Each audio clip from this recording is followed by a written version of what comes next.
health board meetings for Riverside County and said, how come there's so much use of seclusion and restraints in ITF?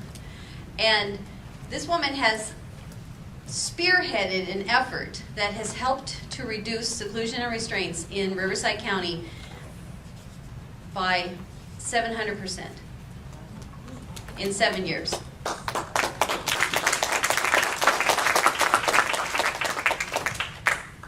So, without further ado, Ms. Kathi Stringer. Brenda's always too kind to me. Thank you very much. I'm going to see if I can get this over closer to the material. Will it let me go?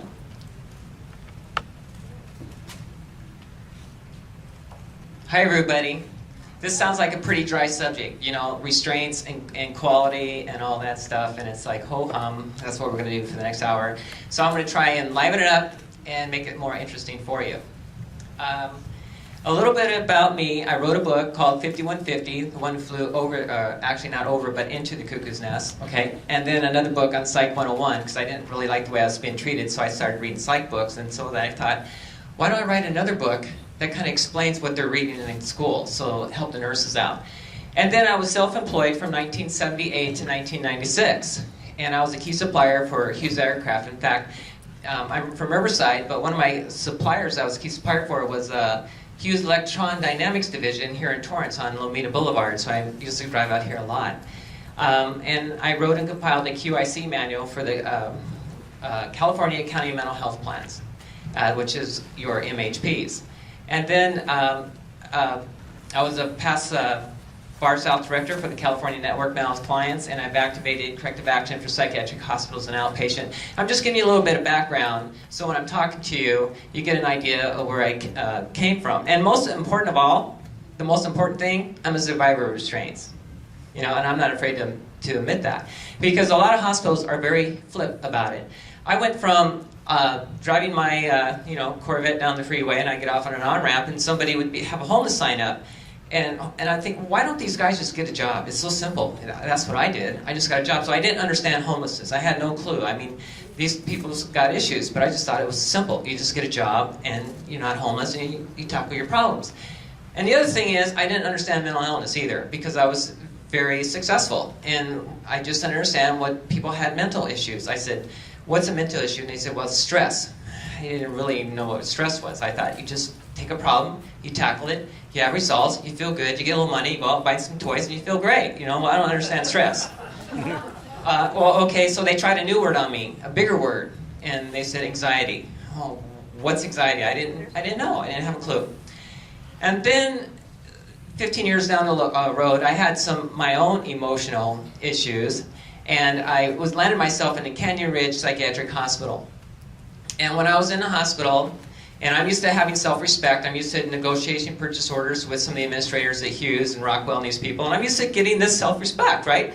So as I'm negotiating these purchase orders, I have this resonating thing with other self-respecting individuals, and I'm thinking, you know, we get along together. This is what self-respect is like. I finally, come around. But now when I'm in a psychiatric hospital, she's telling me, you need to move from the hallway. She's got this big sour look on her puss, right? She's like mad at me.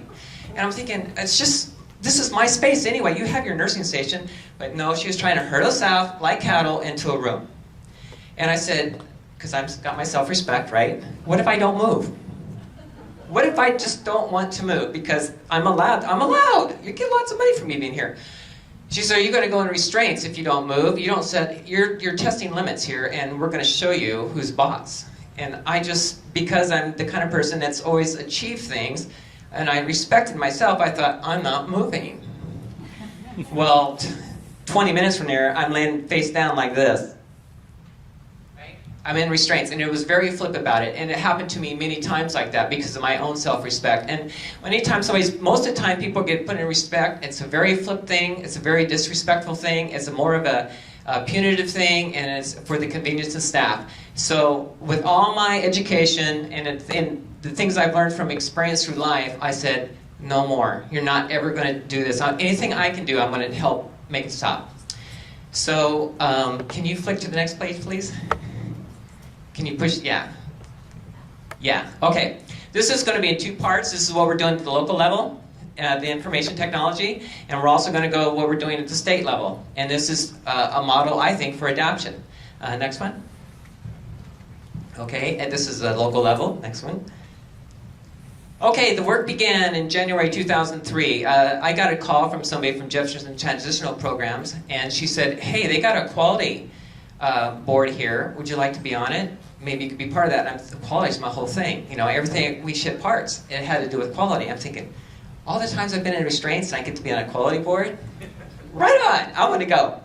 And so I went, and then I noticed that there were just mostly getting a lot of reports, and people were just, next report. I mean, it's just kind of like flip through, somebody explained a report, and then they kind of like shoved it through. And that's all it was. It was like a token thing, like somebody just stamping them through.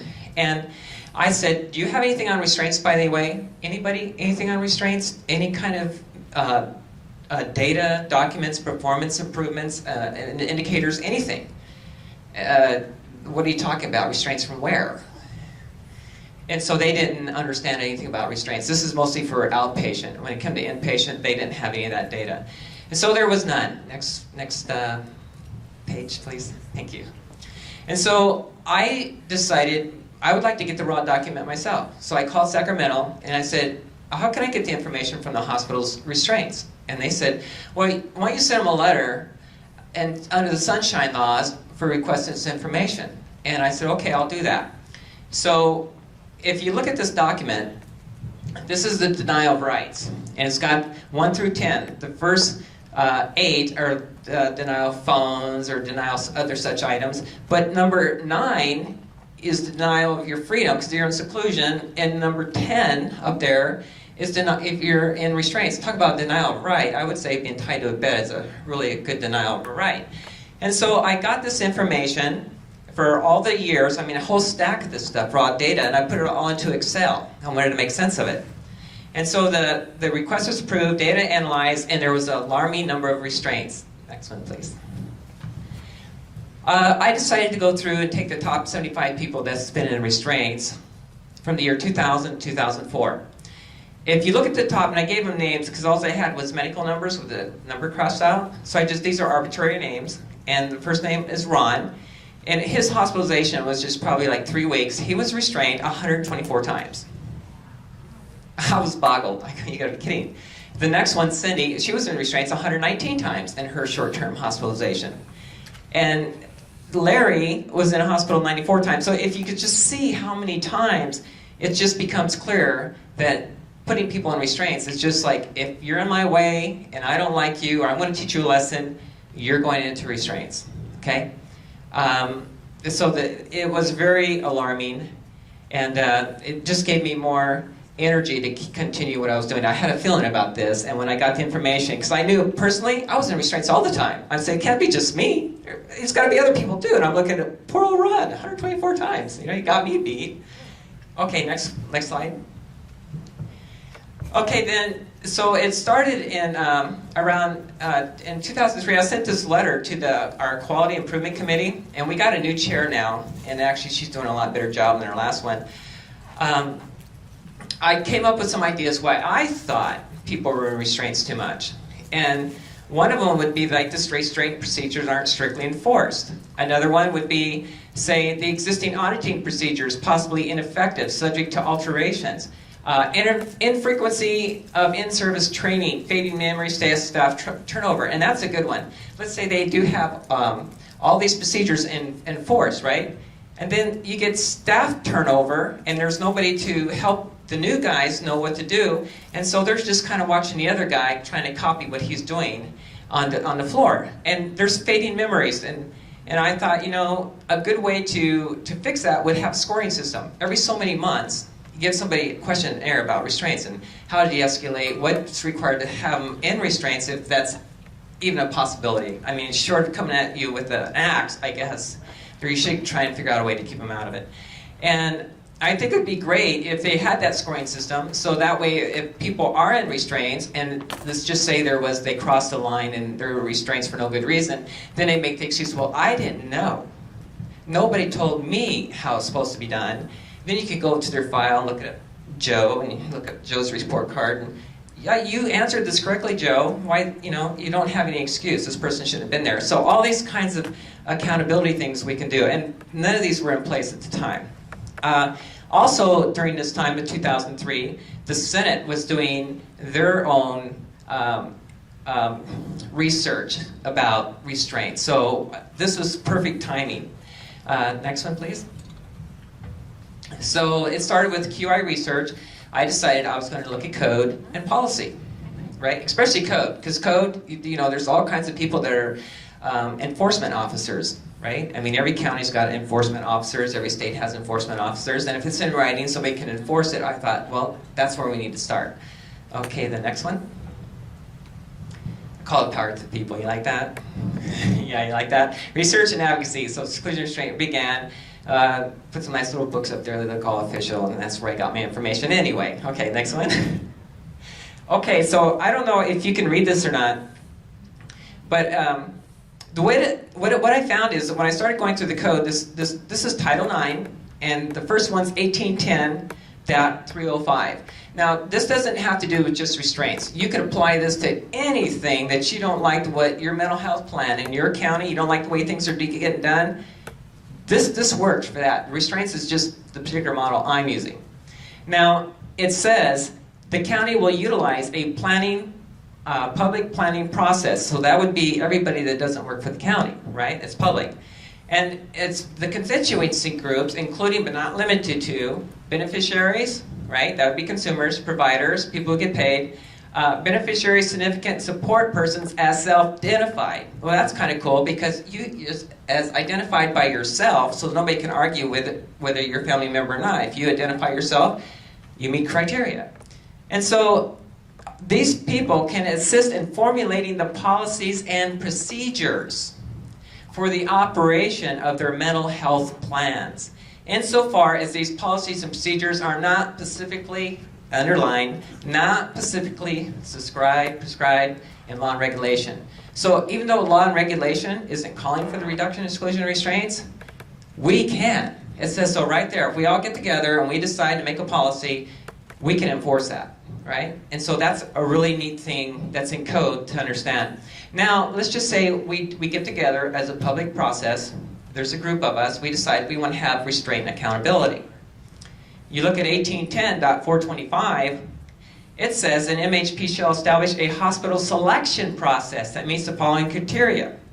So it says the MHP may consider, but not limited to, any of the following in selected hospitals. The ability of the hospital to meet quality improvement requirements of the MHP. So who makes up the MHP?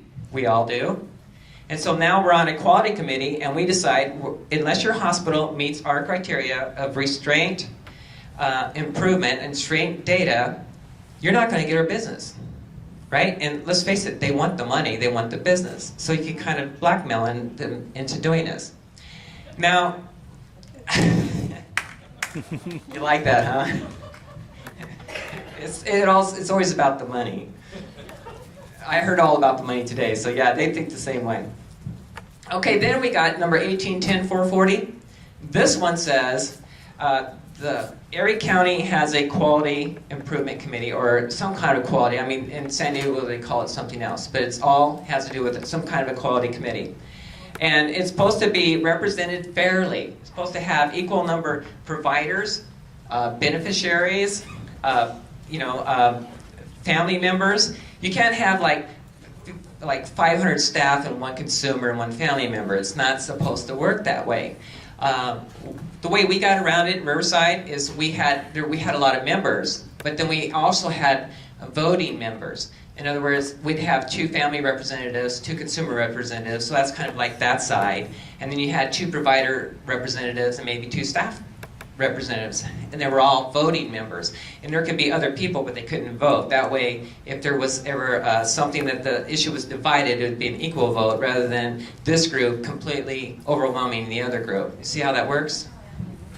Yeah, since extra staff today. We got a vote going down. So, okay, can you see how the code works though? It's there. You guys, you can use this code. You can. It works for restraints. It works if you're having long hospital wait time, or not hospital wait times, but long a long period of time trying to get your client, seemed like maybe 3 weeks is too far out, 4 weeks is too far out. Just anything you could think of, you could apply this to. Okay, next one, please. This is it, simplified, and I think I already went over the other one really good, so we don't need to go over it again. Okay, next one. Okay, this material was so good that I thought, why don't we put it together in a manual? And what I did is, I talked to the California network, and I said, how about we, for our project, because the California networks would divide up different zones throughout the state. Every year, each zone gets to come up with their project. And I said, how about we put a manual together? And let me tell you a little bit about manuals. When I built parts for Hughes Aircraft, and they came into my company, they'd say, where's your manual, your quality manual? And I would have to, in case they ever sourced us, we'd be sourced on first articles, we'd be sourced on the final, the product. You know, we had to have paperwork for everything. And this manual said what we did from the time the purchase order went in to the time the guy went out and stamped at UPS going out and everything in between. It wasn't the manual. So if I were to die, somebody would take that manual and know how to run the company. So I'm thinking, why doesn't the quality throughout the counties, the California, I asked for a manual, we don't have one. How can you not have a manual? So most of the people were going to QIC meetings and they would sit there for like a year, 3 months, hoping to catch on, winging it, and they would never get it. It was just airplanes right over their head. They would never get it. And so I thought, what I should do, why don't we take all this information we got throughout the state, put it into a manual so people that are beginners, that don't understand quality, but they have their own agenda, can get these things through. And so this thing was written with showing how root cause analysis works, how to look at a report, how to look at relevant data in a report, how to normalize that data. It's just for all this, a lot of information on how you can get your own personal agendas through, and restraints happen to be one of the big topics in this at that time. Oh, and another thing is, a lot of people, you talk about baseline, benchmarks, indicators. What are you talking about? What's the difference between a benchmark and a baseline? That helps them, you know, it's a starting point. So that actually exists, and PAI, when they found out this existed, they asked me to go to Los Angeles and I gave them a training, a bunch of lawyers in a room, and training for an hour, and it was really cool. They really liked it, they did. So they actually published it on their site when I was finished. Okay, next slide. Oh, Protection Advocacy.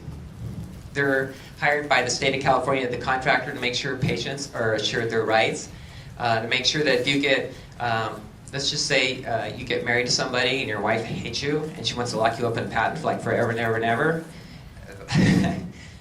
the PAI will be there to represent your rights and get you out of there. Oh. Patent state? Oh, is it? Yes. Oh, I didn't know. Okay, see? Disability rights, okay. Oh, they changed their name. Well, how about that? Okay, thank you. Next one. Oh, the previous one. Okay, so in 2004, there was serious efforts from upper management to reduce seclusion and restraint. Management develops a new policy and training, and staff improves, and effective team improvement continues. And I'm not kidding. They got a gal down there that does the training for the seclusion and restraints, and whenever they call the code green, she hops up, and everybody hops up, and they're like, who called it? And why? What was the patient doing? Because they're working on getting those numbers down, and they don't want anybody screwing it up, you know, making their numbers look bad. So people now, when they call a code green, they show up like a show of force, and it's like a safety thing, but before they actually put their hands on the patient, they're thinking, do I really want to? Do I want to script the numbers? Is there anything I can do to de-escalate this patient first? I don't want to be me the one that looks bad on the team. I want to be a team player and make our numbers look good. So they get very nervous about putting their hands on patients anymore, especially putting them in restraints. I mean, nobody really wants to make that call now. Okay, and then in 2006, we got a new medical director, and when I heard he worked for a state hospital, I'm thinking, oh my God, you know, these guys put people in restraints all the time. But then I read up on this guy, and I found out that he was the state medical director for Arizona Department of Health Services, and what he did is he got all these different hospitals to start putting ideas into force to get restraints down to zero. And many of the hospitals he worked with that were answerable to him got him down to zero. So when I found out he was coming on board, I'm going, right on. We got somebody that's really good. So, and he's a very nice man. Awesome. Okay, next slide. Look what happened. This is how they're operating now. A 700% decrease in restraints. And that took a lot of time, a lot of dedication. And you can see in 2003, 2001, 2002, 2003, you can see it's kind of high, you know, it's kind of like dropping off a little. And look, when the law, SB 130 came in force, 2004, look, it just like jumped down.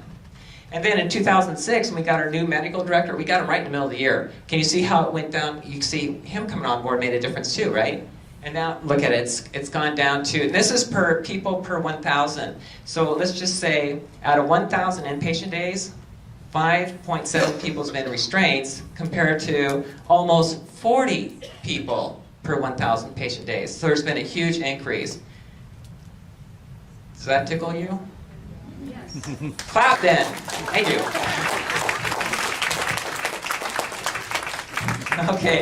Okay, next one. Okay, so looking at this, the next step for consideration is for posting the data on the web to challenge other counties to do the same. And my question was, okay, if that's true, what's the state doing? What is the state doing on the state level? So the next one. Okay, state level. Next one. Okay, California SB 130. This is the bill that aims to control and eventually reduce the use of seclusion restraints in California. And in 2002, it started a report to the Senate office entitled Seclusion Restraint, a Failure, Not a Treatment. And it's really true. I've seen doctors come to the mental health board meeting and explain that restraint is a form of treatment. It's an in treatment, but it's a form of treatment. And I'm like biting my lip, you know, it's almost bleeding. I want to get up and say, it's not treatment, it's a treatment failure. And of course, I'd come back the next month and I'd bring this with me. Look, it's not treatment. It says so right here.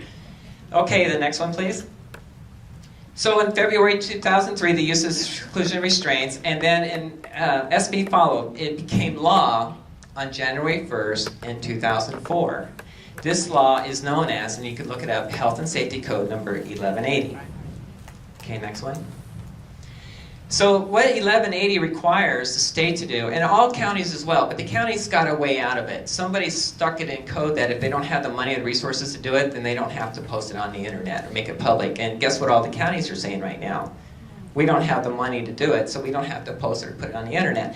Fortunately, the state does. They're required. They're not going to give them any excuse to back out of it.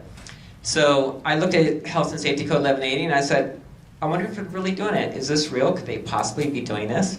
So I looked at the code and it says you got to have how many times people go into seclusion, how many times they go in restraint, how much time are they spending in those situations, and the number of times of emergency medication. In other words, are they just giving them a shot in the butt so they don't have to put them in restraint? Who knows? I don't know. And then the number of patient injuries, staff injuries, and the restraint-related deaths. That all needs to be kept track of from now on. Okay, next one, please. Okay, so this is actually a copy of the website. I just did a screen copy and then I pasted it into the PowerPoint.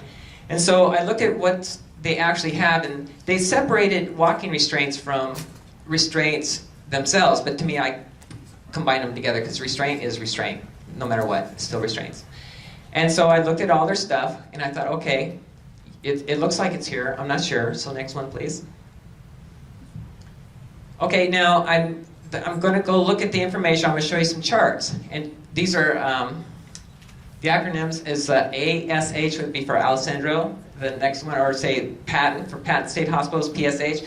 And I put it there just so you understand that when you start seeing all these acronyms, it actually means these hospitals. Okay, next one. Okay, now I'm not going to ask you to sit there and try and make sense of this. Because when I saw all these numbers darting around, I thought, okay, what do you do with this information? So the only thing that meant anything to me was they have 5 quarters on here. Each column here is a quarter. 3 months, 3 months, 3 months, 3 months, and 3 months, and it's the number of seclusion, and we got all these numbers. Next one, please. Number of restraints, next one. Number of walking restraints, still restraints, next one.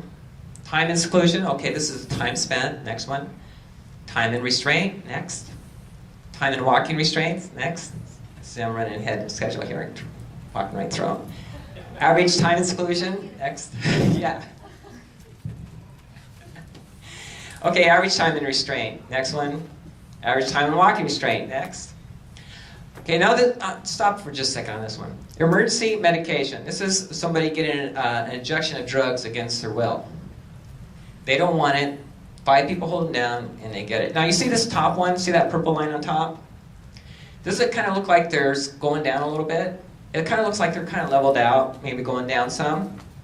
And then remember, this is what's posted on the internet. 5 quarters. You got nothing. We don't even know where they started 4 years ago. We don't know if they're in better shape now than they were when this whole thing started in 2004. This is July, September 7th, 2007 to September 2008. Does this mean anything? I don't know. But I wanted to call your attention to that purple line. Okay, next one. Staff injuries. Well, staff injuries are listed. Next one. Okay, this is the raw data. This is how they put it into Excel, and they put it in their charts and make sense of it all. So this data is available, so if you want to take the numbers and do your own little thing and play with it, you could. Next one. Yeah, this is the one I wanted. What does all this data mean, and how can we make sense of it? So after staring at it a while and going kind of crazy with it, I noticed 3 things right away. Next one. Number 1, number 3, identified problems. Number 1, all of the required data is not on the internet. Number 2, not enough data to establish a baseline for indicators, and I'll talk about more of that in a second. Number 3, the data is not normalized. Okay, next. First, we compare Health and Safety Code 1180 with the actual data on the web. Next one. Oh, there's a problem. We got missing data on clients' injuries. Staff made sure their data was on there. And also the deaths and restraint-related deaths. If it was 0, they should have said 0. You know, there should have been a chart and information on something. The same with patient and clients' injuries. And usually they run 50-50, so they don't even post about clients' injuries. So guess what? They're out of compliance with their own health and safety code. Next. Okay, now number 2, there's not enough data to establish a baseline indicators. So if we look at the last 5 quarters we haven't shown, what about all the other, see those question marks? Those are all the quarters that are missing. So if someone were to say, are you using restraints less now than when you started in 2004? How are we going to know that? We don't. And so there's only a snapshot of 1.25 year here, and there's nothing else. So we need to develop an indicator to compare 2004, 2005, and 2006. So the question is, like it says, has there been a reduction in use of restraints since 2004? And the answer is impossible to determine based on the information we have. Okay, next one.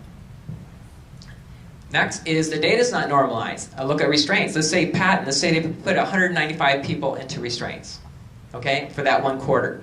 In Vacaville did 67 people in restraints. So at first glance, you think, well, Vacaville's doing better. They only put 67 people, and patent put 195. So it seems like Vacaville's doing better.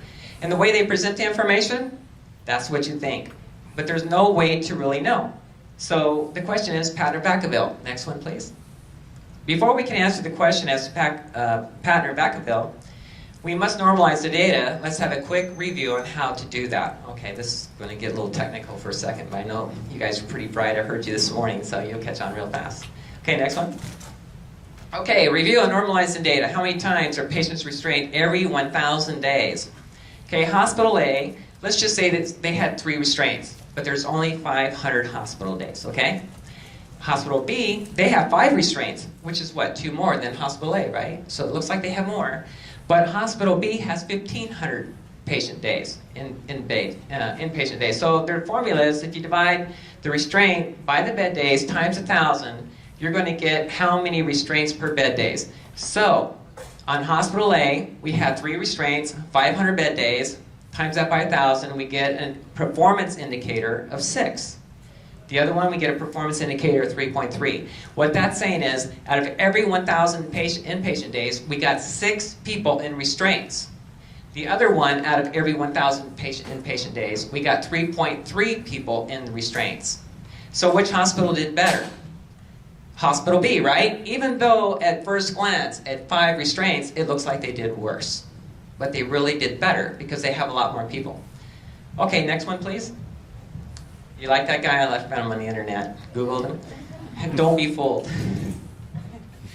So using this normalizing formula, let's figure out which hospital performed better, Patton or Vacaville. Next one. So did the same formula. Look at those inpatient days in Patton, 137,563 inpatient days. We get a performance indicator of 1.42, which means 1.5 person got restrained every 1,000 days. Vacaville, 67, looks far less, but their indicator is almost double, 2.74 people get restrained per 1,000 days. So using the formulas, we found out that Patton's actually doing a better job than Vacaville. So by looking at these charts, they don't really mean anything unless you call up the state and say, how many inpatient days was in Patton? Oh, I'll get back to you on that. You know, so that's basically it. Yeah, you know how that goes. Okay, next please. Okay, so we can do 3 things just by the data we have on the internet. Number 1, to improve SB 130 web data, we need to post the patient injuries and the restraint-related deaths. Number 2, post the required data to establish a baseline indicator. In other words, let's get all the quarters up there, not let the last 5 to confuse us and keep us lost. And number 3, let's post the bed days. We have to have something to normalize the data, okay, to create our performance indicators. See, is this making sense to everybody? Yep. Yeah? Good. Okay. Next one, please. You know, this is one of those ones that I feel like Nancy Drew, I caught you on something. See that little purple line on top? It looks like they're plateaued and are backing up, right? So it says involuntary emergency medication. Let's take another look at the California state chart, something that's wrong, but you can't see it yet. I guarantee you, if you look at this chart, you ain't gonna see it. Hint, it's the purple line. Okay, next one, please. I asked for the previous information, special request. Took me a few weeks to get it, but I did. And now look at the purple line. It started out at, what, 5 per 1,000 people were getting involuntary medication? And all of a sudden, it's going up, up, up, and to like 35 people per 1,000. What could cause such this huge, massive rise in involuntary medication? You know, why would all of a sudden all these people need to be getting shots all the time? Did they get a new drug? Maybe they were the targets of trying a new drug? I don't know.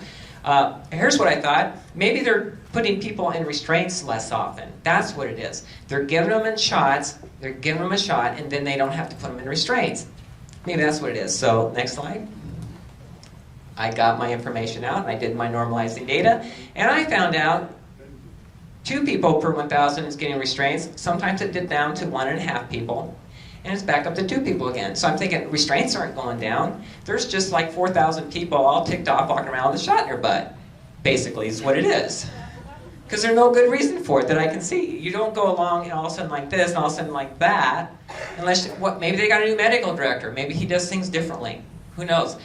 But this offers a great opportunity for somebody to say, every time you do root cause analysis, it always starts out with a study question. Why has there been a 700% rise in involuntary medication? It starts out with a study question, okay? But nobody's asking these questions. You are pretty much the second or third group of people that's heard about this. The state probably doesn't even know people are talking about them right now, about this situation. And so if everybody called them up, said, Kathi was talking about, you guys got a 700% increase in Patton State Hospital, they're going, wow, somebody's actually watching this, huh? So next one, please. Okay, this is a warning. Because the previous data from the state was not available on the web, but only by special request, the viewer has no way to know there has been such a massive rise in voluntary emergency medication, the stat meds. There's no way you could know. You have to ask specially. This is why establishing a baseline for indicators is vital. For data sharing to be effective, there must be enough data to develop meaningful indicators. In the case of California sharing their SNR data on the internet, the data is simply incomplete, and valid indicators consisting of meaningful data cannot be established. Next one, please. Next, we need to take it to the next level. This was, Paul Cummings suggested this next level, so I'm going to give the credit all to him. Okay, let's see what the next level looks like. Quality improvement. This is the good and the bad news. The bad news first, because people are unaware, not trained, they're complaining using, well, I call it morality advocacy. You should do the right thing because it's the right thing to do.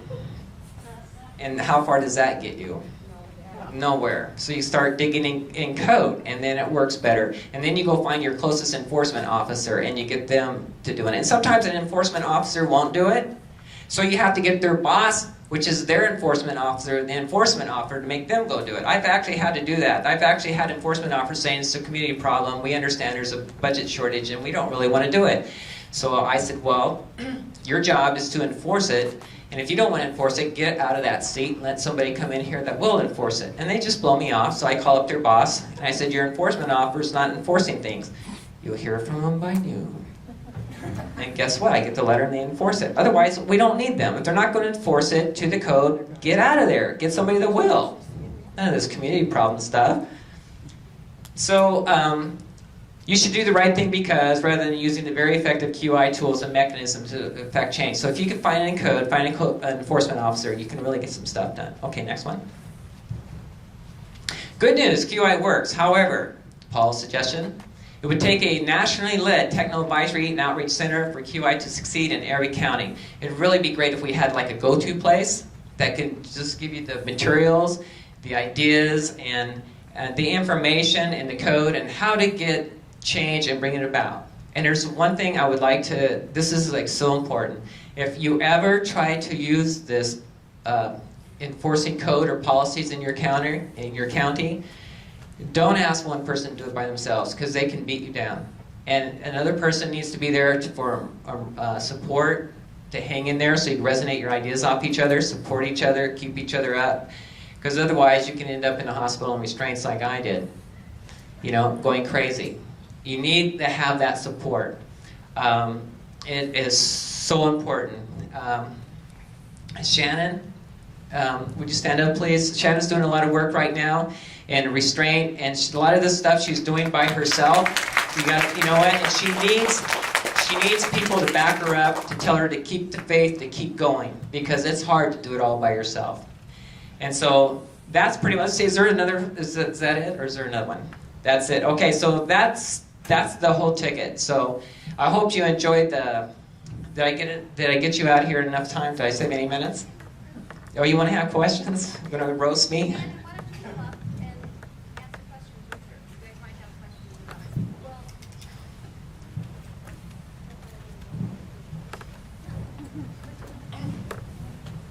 any questions?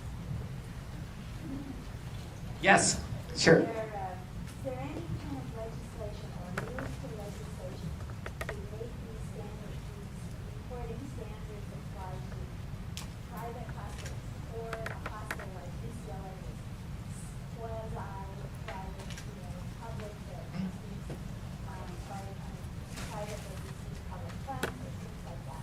Oh yeah, I could answer. That's a really good question, and it's got a really great answer too. It's all about the money again. Do you think the private hospital, do you think they have Medi-Cal clients? Right, that's right. And who do you think oversees all that? The county quality committees. Your county quality, and there's like 56 MHPs, I think, throughout I think there's like 58 counties, maybe 56 have MHPs.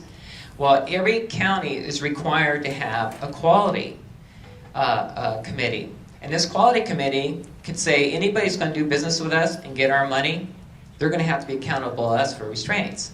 So these private hospitals and these people that have Medi-Cal, this committee could say, if you want to do business with us and get this money, because the county has to approve everything, you're going to have some performance indicators and show that you're actually working on zero tolerance restraints. So does that answer your question? It all comes to quality. That's what could be done, but is anybody working on that now? Not that I know of. No, but see, the tools are there. You know, it's somebody wants to do it. They're there. They exist. Yes. Yes.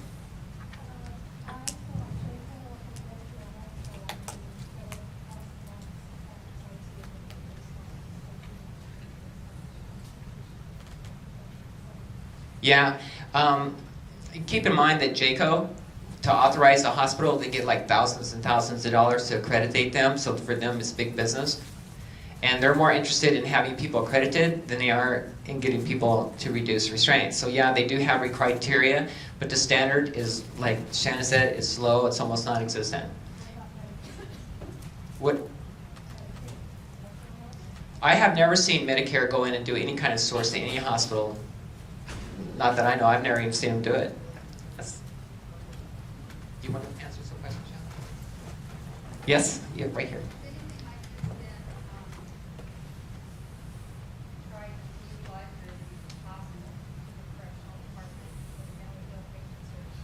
Actually, it has. There was 2 hospitals, they're correctional facilities, and they're posting their information on the internet, the state ones. I think Vacaville or was one of them, and there was another one. Salinas, right. So, yeah, you know your stuff. No, you had it up on the screen. Yeah, but you went, mine is up there. So they're required by law to have it up there, those 2. Yes?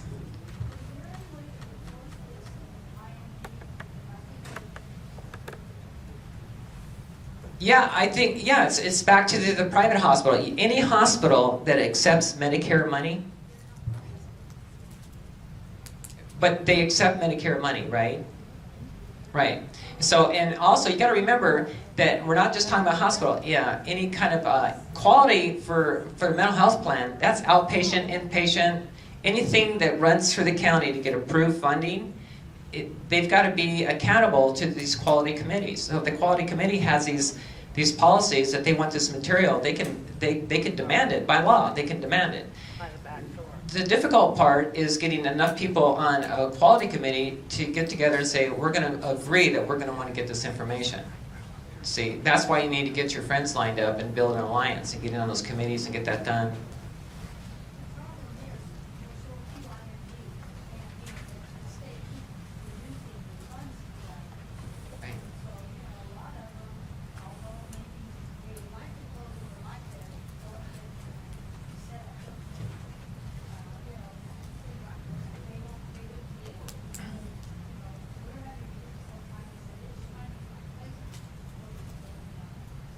Right. Okay. Well, you know, but if it's there, it's law and it's compliance. They either have to comply or they don't. You know, it just comes to the funding. I can tell you stories when, in our particular county, they didn't want to comply with something. They were saying that they were caught between a rock and a hard place, and they didn't want to be in compliance. But when it came down to it, I said, it's either you're going to enforce it or you're not. And they ended up enforcing it. But it was difficult.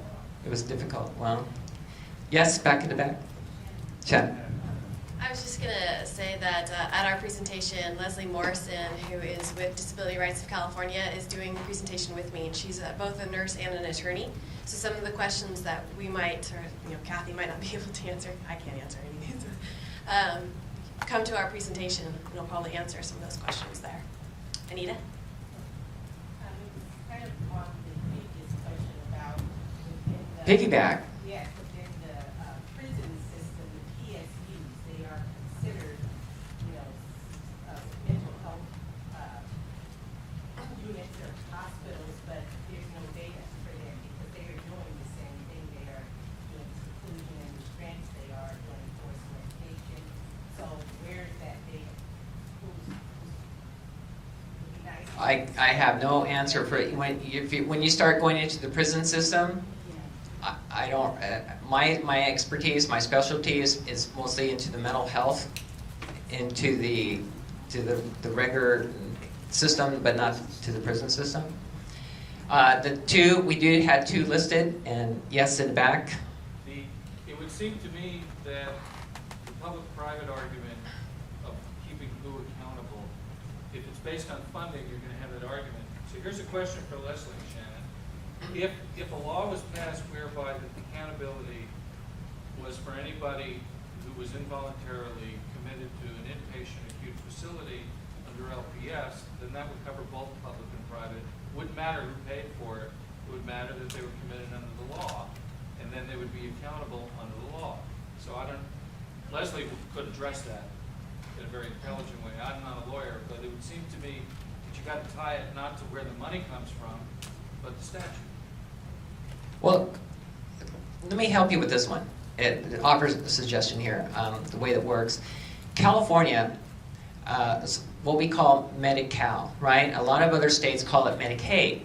Okay, so when we're talking about Medi-Cal funding, when people are taking out the prison systems, if they're getting Medi-Cal funding, I don't think so, right? So, but most of the outpatient clinics get it. Most of the regular hospitals get Medi-Cals, right? So that's why I'm talking about the Medi-Cal, not the prison. And the reason it was set up, because any other state that takes Medicaid, when California came along and said, well, what if we do it our way? What if we just put the California stamp on it and we issue money our way? So in order to do that, they had to file a waiver, okay? A waiver, in other words, this is how we're going to prove that the services aren't going to affect California negatively. And so the feds came back and said, if you want to do it California way, and we want to make sure it's not going to affect Californians negatively, we want you to have a state quality board filled with consumers and family members, and we want every single county to have this. So the people, the public, they have some oversight. Because the way California is set up right now with Medi-Cal, Medi-Cal, it's a monopoly. Everything's got to go through the county approved. Everybody's got to go through county to get funding for Medi-Cal. So by having people on these quality committees, we could demand certain things from hospitals, like the accountability for seclusion and restraints, to make sure it doesn't, doing things California way doesn't affect the consumers negatively. So that's how that whole thing got started. So I'm using Medi-Cal as the got ya. You know, you want to get funding, you want to get paid, this is what we're going to demand from you. So that's why we have these committees, because, yes? The QIC committee, is there any law or any regulations that say how many consumers or family members should be on that committee versus the mental health director's henchman? Actually, sadly, there is no law. In fact, that's one of the reasons why it got passed. It says there needs to be family members. It's very loose. There needs to be family members, consumers, people as self-identified. And I would tell you, when I first went to our quality meeting, everybody that signed in, they had a county address after their name. I couldn't believe how many county people was there. There might have been one consumer, maybe one family member. And I protested. I said, this isn't right. We're being ganged up on. I mean, we're being outvoted. And so they kicked everybody off the QIC. They did, actually. I brought it to their attention. They kicked them off. And so then they said, we're going to have 2 family members, 2 consumers, 2 staff, 2 providers, and this way it's fair representation. Other people are welcome to come, but they cannot vote. And hardly we ever brought things to a vote, but when we did, it was fair representation. So that was how they got around it, yes? Are they public meetings? In Riverside County, we're transparent, it's public. I hear in San Diego, they make you sign a confidentiality agreement that you cannot talk about anything in a meeting, which is really sad, because I don't know how you can represent anybody when you can't tell them what you're representing them about. I think that could be challenged. I think it would be overcome. But I think what San Diego needs to do, they need to get a lot of people, build alliances, go to the middle director and say, this is BS. I can't represent people if I can't tell them what I'm in there for and what we're doing. Yeah, 6 Shannon, there you go. It's totally wrong. And Riverside, we're very transparent. Anybody's welcome to go. So I brought tape recorders and recorded the minutes before, you know, because I'll go back and maybe something that didn't quite sit right, and I'll listen to it, and I'll go back and I'll address it. So I actually recorded a lot of it. San Diego, not going to happen. Yes, Paul? Can you explain, you have a great position on, right now we're in an age of transformation, but can you explain how if quality improvement and all the rules were upheld and done correctly and the business is done right, what that would do compared to what the transformation is right now? Well, I think if all the rules were done right, we'd have more information on the internet, and people would be more accountable. And I think that takes somebody to actually have to look at that data and write them letters and said your information is insufficient. We need to get it up there. It needs to look correct. And that would probably trickle down to people getting more information. If they cared, we could start getting that accountability in the hospitals, developing indicators, get restraints, seclusion, all that stuff down. Did you want to say something? Right. So the last thing I want to say on that, in other words, if we're gonna transform the system, but not hold up anybody to the contracts and the deliverables, we're just gonna transform into a mess. We're gonna go from one mess into a little bit different mess. Right. Yeah. Kathy, you rock. I rock.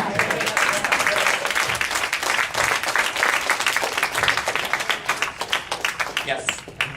Thank you.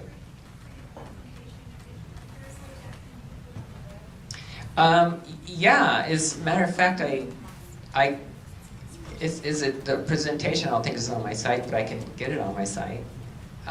If you leave your email address with me, I'll go ahead and mail it to you. And you know what? Just to let you know, I don't usually get in front of a lot of people. When I do, I'm a dance instructor. I teach the West Coast Swing and the Texas Two-Step.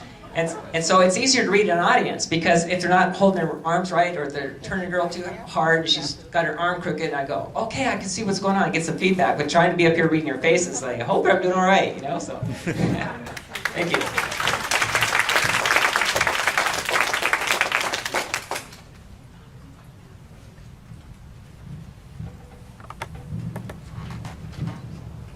Well, thank you very much, Kathy, for your presentation. I learned a lot.